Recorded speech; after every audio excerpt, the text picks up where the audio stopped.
Hello viewers, তোমরা সবাই কেমন আছো? আশা করি সবাই ভালো আছো। আমি আমার বান্ধবীর বাড়িতে চলে এসেছি।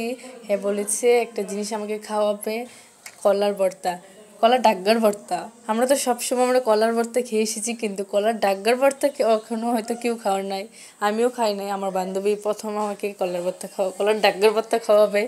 তো তার মা কলার ডাগ্গা কেটে এনেছে, আমিও গেছিলাম।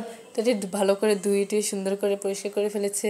এখন আমি বলছি আমাকে একটু দিতে কাটার জন্য, আমি একটু কাটতেছি।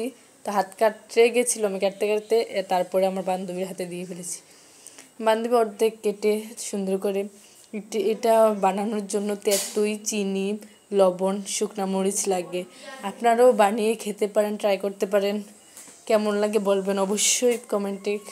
বানানোর পরে খেতে কেমন লেগেছে, আমরা খেয়েছি যেরকম অনেক ভালো লেগেছে। বান্ধবী স্পেশাল খাবার, আরও তো এটা আরও টেস্টি লাগার কথা। অনেক সুস্বাদু হয়েছে। বাই বাই, ভালো থাকবে।